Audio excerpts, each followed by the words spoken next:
Vengeance has finally arrived in theaters, and I had the opportunity to sit down with my great friend Trevor from Film Geeks and have a podcast-esque spoiler discussion about the Batman. This was just a lot of fun to sit down and discuss this movie in depth, all over the place, just our genuine thoughts on the film. And before the rest of this video, make sure to hit that like button, comment down below your spoiler-filled thoughts on the Batman, and make sure to subscribe and hit that notification bell so you don't miss out on any future spoiler reviews for movies like this one. Hope you guys enjoy our podcast-style spoiler discussion of the Batman. How much do you love this movie? Because you and I haven't really talked about it. I haven't felt this. I felt this way when I got out of Dune, but this one's different because when I tell people about it, it's not like, wow, it's a great movie. It's just like, dude, this is a perfect movie. It's perfect. Valid. Dude, it's a 10 out of 5. It's 100 out of 5. It's a 1,000 out of 5, bro. Like, I'm sorry. It is. Dude, it's perfect. And like when the credits rolled, I was almost like, I couldn't really process what I had just watched. I was so shocked that it was so good. Every shot was perfection. Like I didn't like the first time I watched it, I watched through and every single shot at one after one after one. By the end of the movie, I was like, I can't think of a single thing to critique. That's what I was trying to think. And Jess, my girlfriend, she was like, it's a 4.5, and she wasn't excited for it at all. I said, okay, what do you like? She goes, honestly, it was too loud. That's what her only complaint was. Yeah. She was like, it kind of hurt my head. I said, weird complaint, but okay. Like, I'll take it. I didn't have one. And that's what I was really thinking. Like, from when the movie started, the opening scene to the Riddler being there, I'm not lying. I went, oh, shit, just like that. And, like, I made some, like, friends with the people next to me. And everyone's like, whoa. Yeah. And then it goes basically not far after that. It was pretty early on when he beats the hell out of the dude. He's like, I'm vengeance. Dude. I don't know about your theater. We erupted. My theater was kind of lame. I swear to God, I get screwed every time. You need some California theaters in your life, dude. I guess it's the East Coast bums, I guess. But no, like the first time I saw it, I described the opening of this movie in my non-spoiler review as jarring, because it really is. You don't really know what's going on. Some dude's breathing in a mask, and then he walks up a little bit. And the mayor was walking around his house, and then he just gets murdered. And the shot where Riddler's just staying there, and he's like, and the light flickers, and you see him. That's straight out of a horror movie, dude. Horror movie. Like, I literally jumped out of my seat, and I don't get scared easily in movies, and that right there was like, it set the tone, at least for me. Once that happened, I went, oh, we're going dark. No, I'd say the first 15 minutes of this movie might be my favorite. And it's a perfect movie. But like, we get the opening with Riddler setting up like the tone of this movie. It's going to be dark as hell. And then we go right into a scene where he goes, October 31st. And you hear his voiceover. Yeah. He's like talking about how he's a part of the city. I think there's a line where he says, they think I'm in the shadows. I am the shadows. Like, there's all these, he has these fire one-liners. My favorite line in the whole movie. And I could be misquoting. I texted at you this morning. I said, when that light hits the sky, it's not a call. It's a warning. It's something like that. And like, that gives me chills, dude. That's literally such perfect Batman. And that's the perfect thing what you just said. It's perfect Batman. Like, we've seen Batman countless of times, but I heard someone say this on social media, like, this is Warner Brothers home run hitter. Like, hey, Big Papi for Boston Red Sox, come hit a grand slam. That's why they keep bringing it back. It knocks everything Batman has ever done out of the park. And it's a detective story. If you like anything about the comics, I was kind of reading about it. I got a comic before the movie. Batman's the world's greatest detective. We've never seen that before. Not like this. And like, he's sitting there figuring out the clues, and like, it's a POV of the Batman. You're in his shoes, and Matt Reeves like sucks you in. You feel like you're there, and it's kind of jumping a little bit, but this is my favorite rendition of Jim Gordon. By far. Oh man, by far. I'm right there with you. And I know people will say that's a hot take. I've seen people like, well, Gary Oldman's so good. And Gary Oldman is so good. Don't get me wrong, right? I'm not taking anything with me. But yeah, Jeffrey Wright, I made a TikTok and a tweet about this. I think he might be my favorite supporting actor in Hollywood. His voice, it transfixes me. Like, anytime he speaks, one, it kind of soothes me. And two, I'm fully engaged with whatever this man is saying. And I loved his relationship with Batman. It felt like they were actually partners, genuine companions. There's one line in the movie where, well, one of my favorite scenes in the movie, where Batman is in the police precinct, and he's like, give me a minute with him. Give me 2 minutes with him. Yes. And Gordon walks over to him, and he's like, we got to get you out of here. And he's like talking to the side of his mouth. And then he's like, take the key, go left, go up the stairs to the roof. And then he's like, you're gonna punch me in the face, and then he hits him, and then about Drops 2 minutes it. later they meet at the bat signal, Yeah. and he's like, you couldn't have pulled your punch, and he went, I did. That line that's one of my favorite lines of the whole movie. Yep. Right there. Their relationship was the best we've seen, because like if like I'm not trying not to compare it to the Dark Knight, but like the Dark Knight was gold standard, right? Yes. And this is premium standard, platinum standard, whatever's better than gold. The Dark Knight, they had a good relationship, but you never fully understood it. Like, are they working together? Does Jim actually like him? This one, it seemed like this was like his Robin in this movie. You know, like there was this PIC, the only person like that he literally said in the movie, like, I don't trust any of them. I only trust you. He doesn't even know the frick he's talking to. Yeah. Like he's talking to a Cape Crusader who is the Batman. The movie has surprising humor. Like it's marketed as a dark, brooding movie. But one instance again with Gordon where they're first of all, they're tracking a cipher. And this movie, that again, kind of playing off the detective vibes it has to offer, is Riddler's leaving clues at every single murder, which really buys into like the mystery aspect of the movie. And so there's one moment in the movie where they figure out the cipher and it says drive. And so they go to the mayor's car and they walk down there. Batman's doing his investigating with his different tools. And he's like, I'm looking for a USB port. And then Gordon's like, USB? And then Batman picks it up and it's a thumb and he goes, thumb drive. And that was just hilarious. Like I didn't expect the movie to be this funny.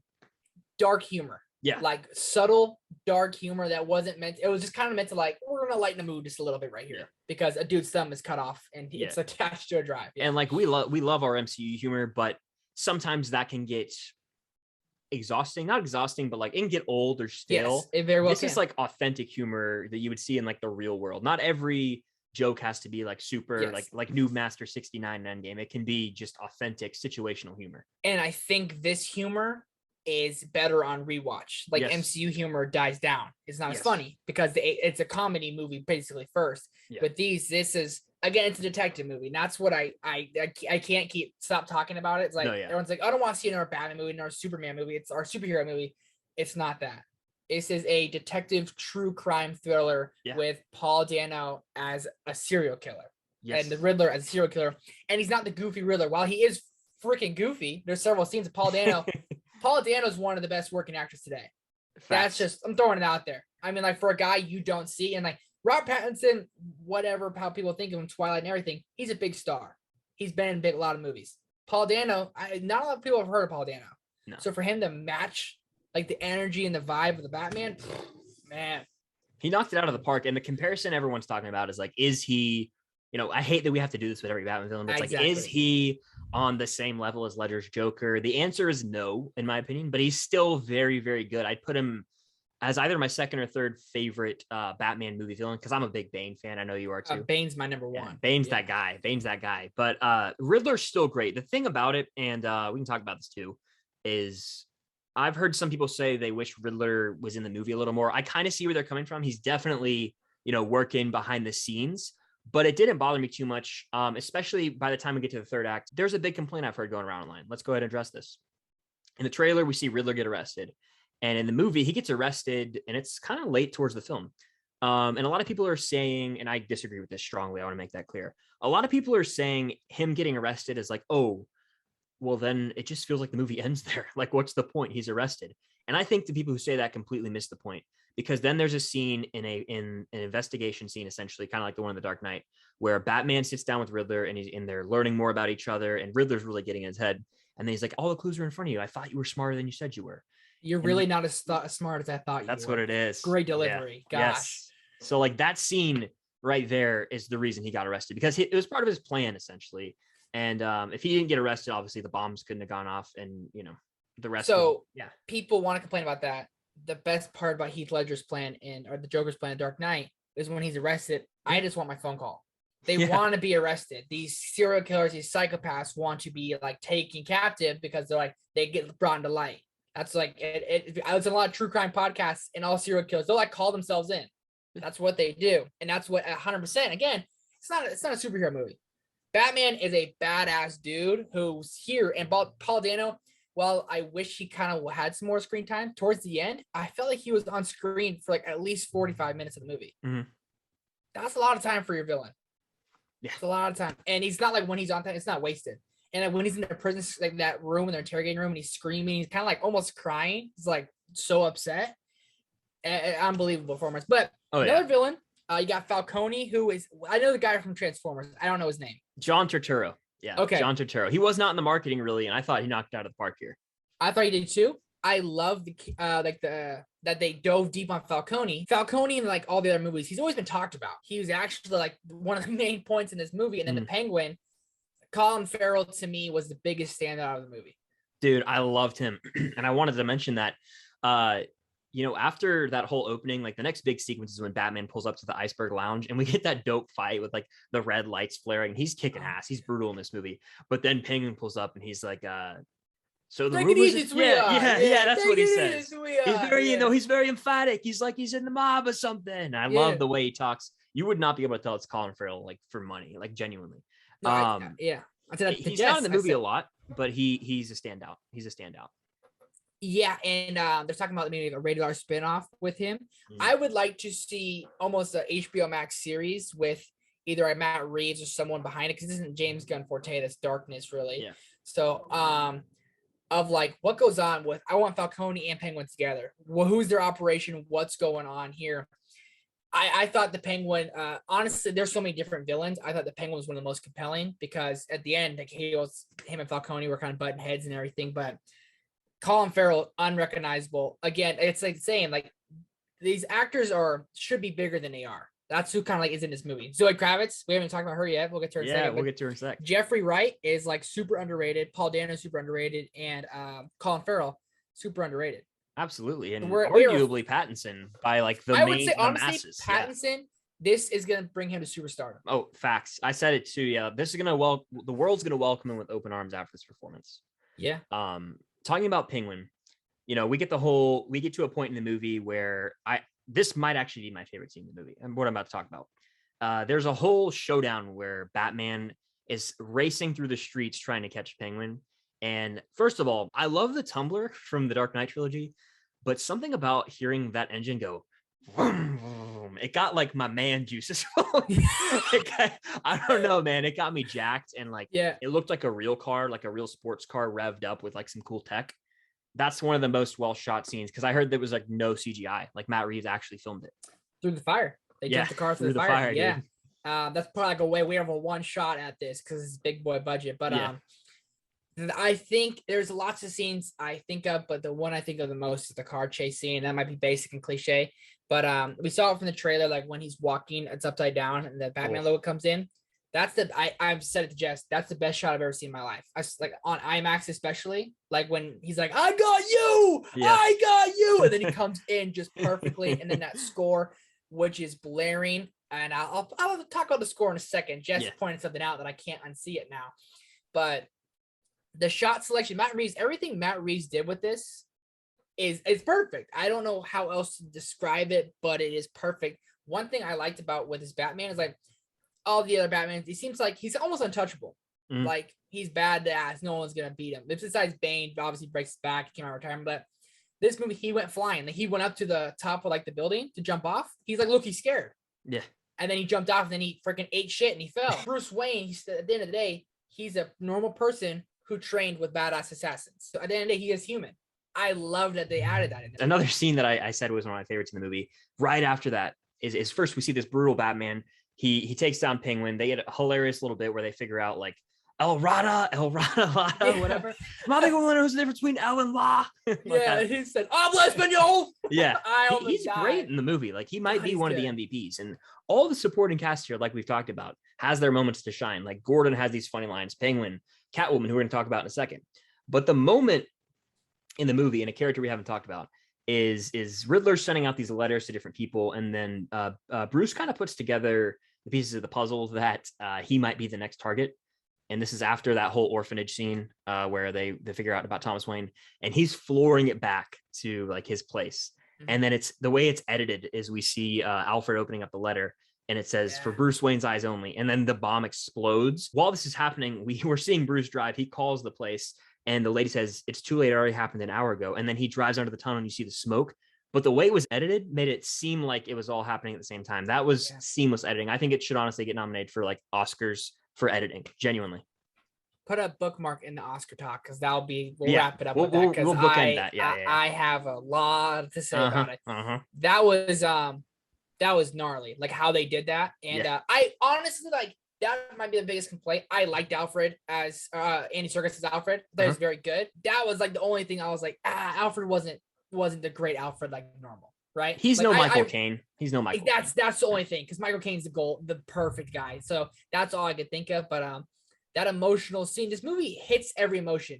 It'll get your man juices flowing. Yeah, it'll get you scared. Is intense the word or a feeling that it gets intense? Yes, and it'll almost tug on your heartstrings a bit.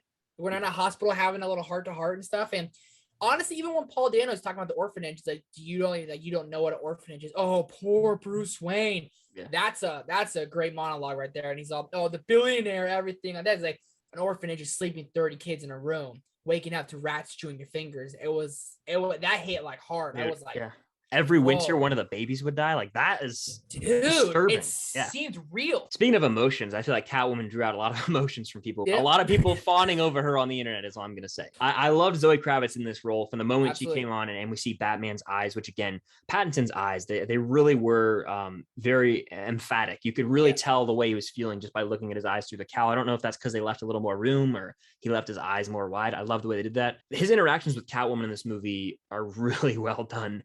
There's one in particular where she has to wear a contact lens and go through the club. Yes. And their interaction there, he's like, wait, I need you to look at his face longer. And she's like, if I turn around, it's gonna cause a whole scene. And of course that ends up happening. The technology in the movie was insane, by the way. They used like legit authentic Batman gear, from that contact lens to like he uses a little bit of an electric charge in the first fight. So I loved all that. But Catwoman. Zoe Kravitz is the perfect Selena Kyle and perfect Catwoman. If you're gonna like divide them, she played them both like to the T that you want, and their little relationship rather than the bat and the cat. But like Selena Kyle, it's crazy how like this almost felt like a show for how like long the movie was and how many different things it was. Like she was on her own like story. Like you like cared about her, and like she's like going after Annika and like what happened with her, and then she's trying to kill Falcone. First off, I'm just gonna say, how do you miss Falcone point blank? Oh, the lights went out, dude. I can take care of myself, bro. I said, you're a terrible shot, Catwoman. Come on. I think the only reason they did that is because so they could have him killed by Riddler. But exactly. It is what it is. Another thing that I think like people are kind of overlooking is this the mystery of everything.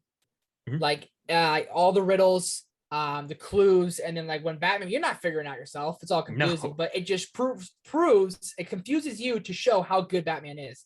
He's like facts, dude. Carpentry tool, and he's like, and he starts digging out the carpet. And you're just like, holy shit! Like I would never think of that. You would never think of that, and that's I think was the point. You need to be confused for the Batman, the world's greatest detective.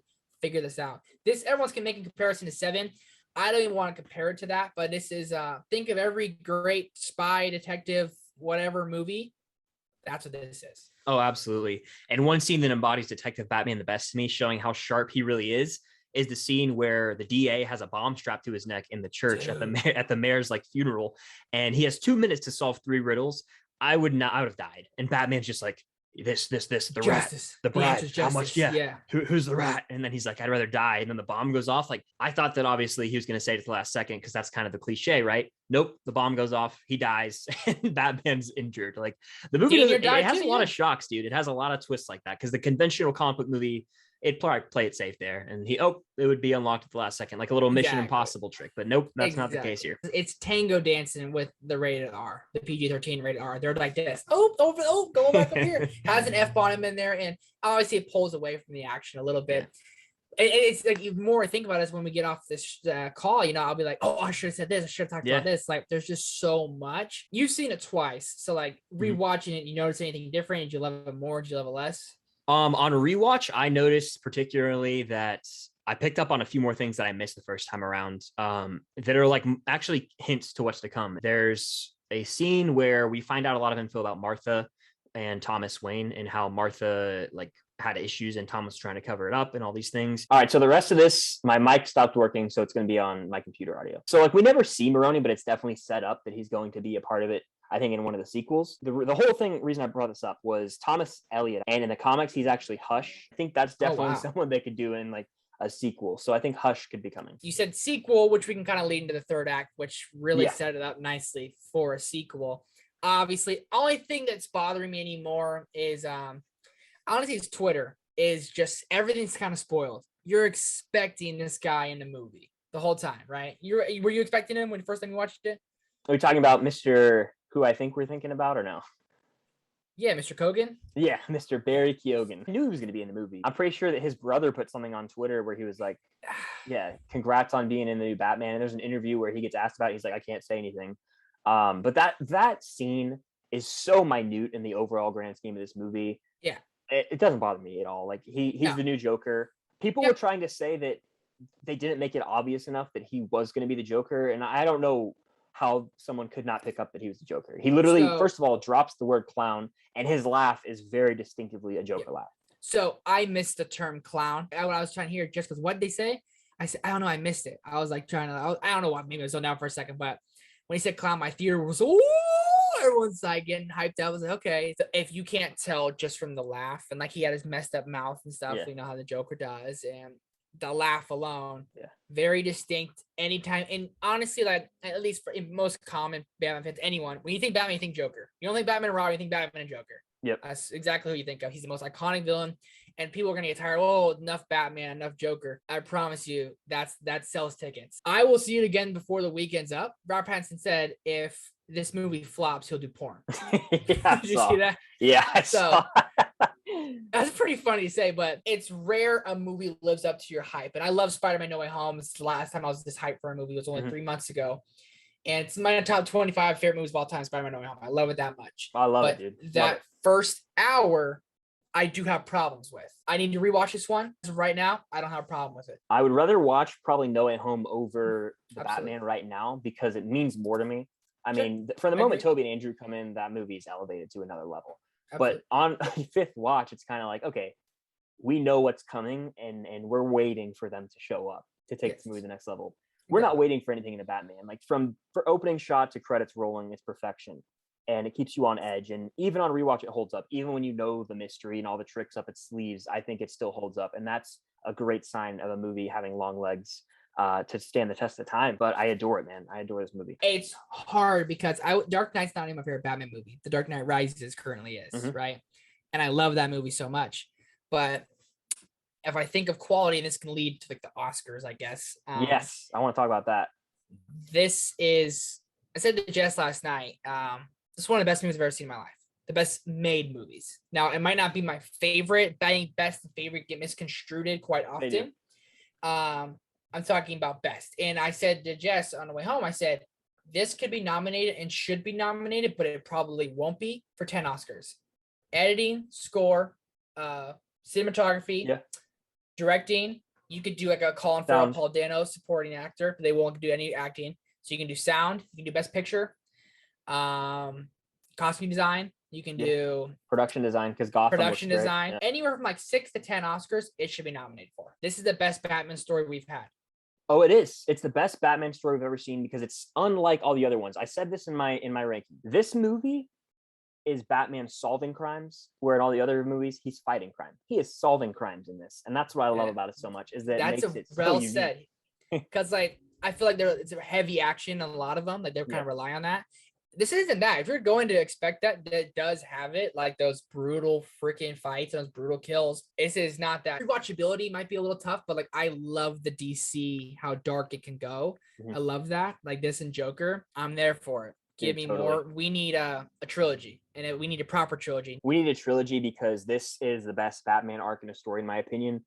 We start the film out, and he's very brooding. He's very lonely. I think seeing him kind of accept his role as the hero Gotham needs by the end of the movie.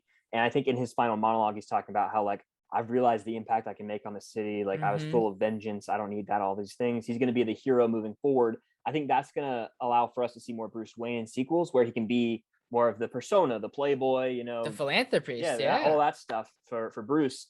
And I think people are overlooking that because this is 90% Batman in the Cowl. It's a nighttime detective movie. It's the first. This is not the last Batman movie with Robert Pattinson, in my opinion. This is going to blow it up at the box office. We are going to see more development for that character down the road that I can't wait for.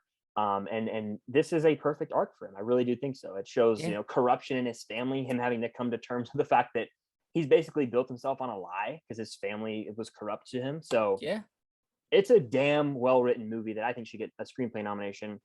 And I don't think any Batman movie would be the same without its score. And Michael Giacchino's score for this movie might be one of my favorite scores of all time. Really? It's not, I can't right now, as much as I love it, I cannot say it's better than Hans Zimmer's for, I think Dark Knight Rises is probably his best work.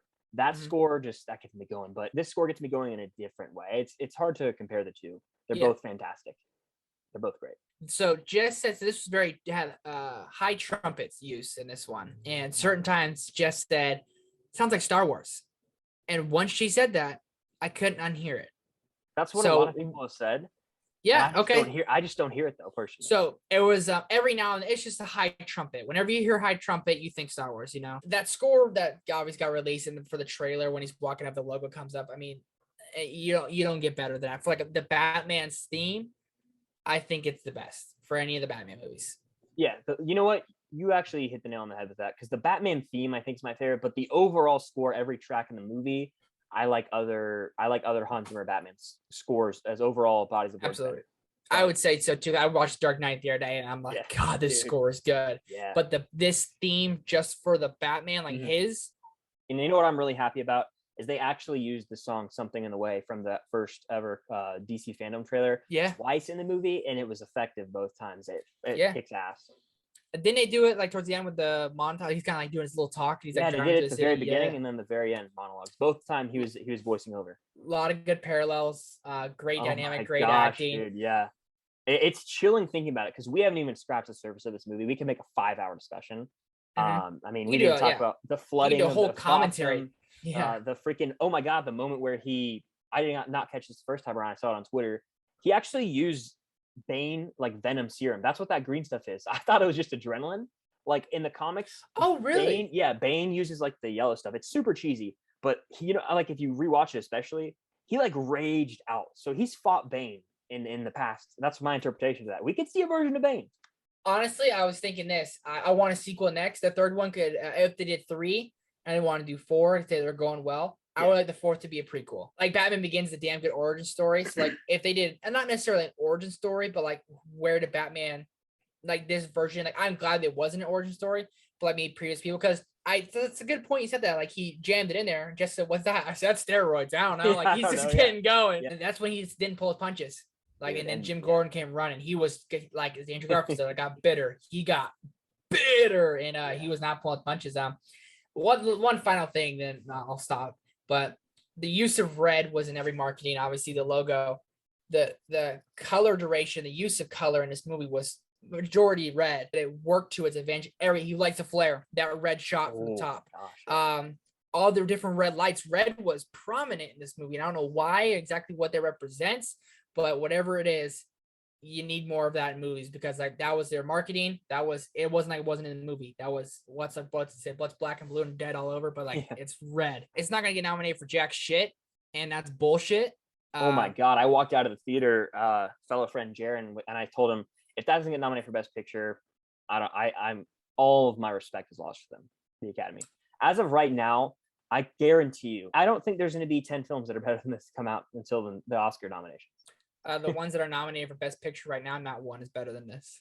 Fact. I think the closest one for me, at least, is Dune, and I think and that's a very well made movie, and you could make probably good comparisons. But to think of this year, movies that are going to come out better than how this one's made, out of here. No shot. Take it easy, sweetheart. The only thing that concerns me is its March release date, because Joker came out in October and got nominated. I think this deserves Oscars recognition. Will it get it? I don't know. But to talk about that red, I think it represents one term that kind of embodies this whole movie: vengeance. Yeah, that's facts, dude. God, my theater. And there was another parallel when the guy he beat up said, "I'm vengeance" at the end. So this is a completely what's the word? This is a well-rounded movie. Masterful. It's a word I rarely use. Masterpiece. You know I hate to use that word. This is a masterpiece. But the question I'll ask you don't have to answer here. I'm just going to say it here because I already have the rank on my channel. It's the best Batman movie to me, and it's also my favorite. Those are two different things. You can plead a fifth. You don't have to answer. No, I'm not going to plead the fifth. I honestly, maybe this is playing fifth. I need to think about it more. Yeah. I haven't posted my ranking yet or anything. It is very, very likely this is number one. Yep. I would say it is about 98% number one. I think that's pretty much going to sum it up for our little spoiler chat about the Batman. I had a blast doing that.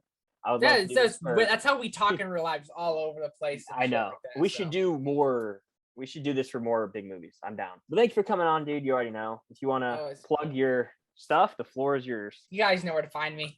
I'll link down below. Yeah, exactly. I'll link down below. Yeah. Bow down to the new king. The Batman is here to stay. What do you guys think of the movie? Let us know in the comments down below. Let's have a spoiler chat. Do you hate this movie? If you do, I want to talk about it down there. Make sure to hit the like button, subscribe, go check out Trevor's stuff. Link down below, Film Geeks. And until next time, you might see me on the rooftops of your city, so be wary. Because I'm vengeance, baby.